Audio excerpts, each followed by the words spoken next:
Mes chers concitoyens, mesdames et messieurs, chaque semaine de 15 jours, chaque jeudi soir, nous vous parsemons ensemble des informations de notre obsession sur l'épidémie et les décisions qu'elles rendent nécessaires pour maîtriser mieux sa diffusion.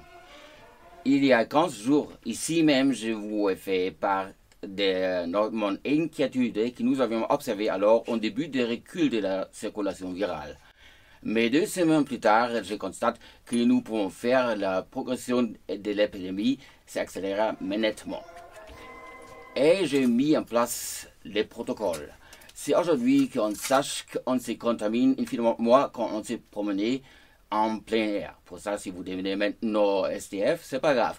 Alors, pour rassembler plus de gens après le travail, passe dans le petit commerce, non plus commerce de grande surface où les gens ont trop d'espace pour s'écarter. J'ai mis un couvre-feu à 18h pour que tout le monde sera après le travail à pile poil 17h au supermarché ensemble. Déjà, car la langue à travers le masque n'est pas plus claire, on se rapproche dans ces supermarchés. Blablabla, disons, bladidabla, blablement.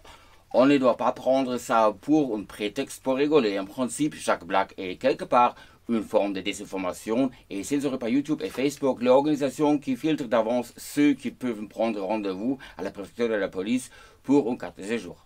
Consignes strictes seront passées au préfet pour interdire les manifestations de humeur que vous nous prenez sérieux.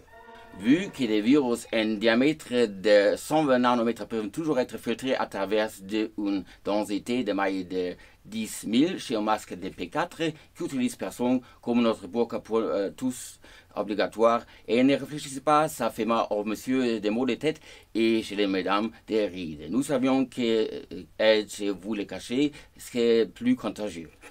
Nous découvrons peu à peu nouveaux malades arrivant en réanimation.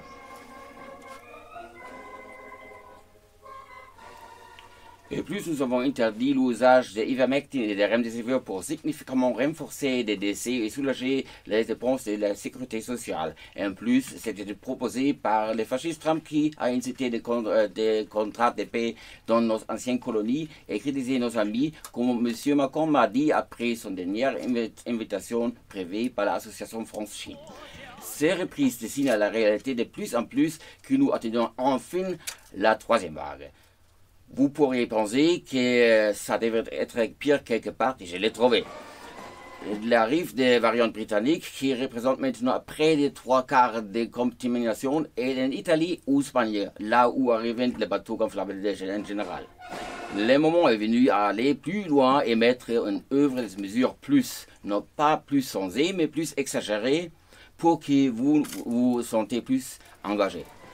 Et posez pas de questions avant les élections 2022.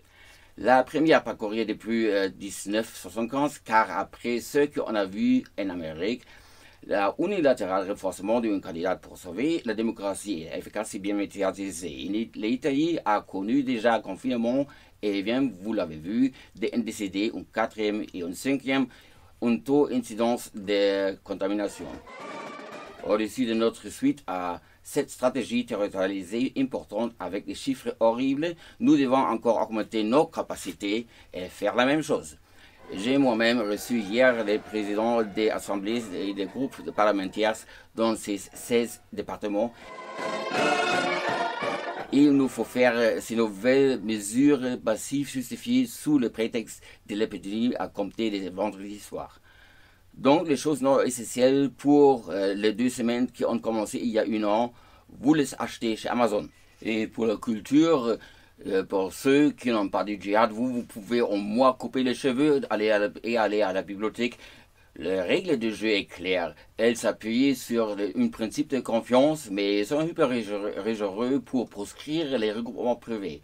Tous les entreprises, toutes les administrations qui peuvent pousser au maximum le télétravail, les restes des postes sont déjà transférés en Chine.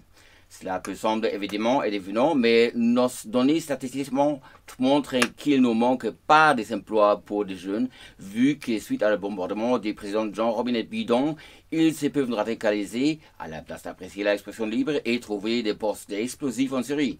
ou bien soutenir l'extrême gauche, vu que les Ouïghours donnent à la partie communiste tout leur cœur et la foi et réunion des autres organes.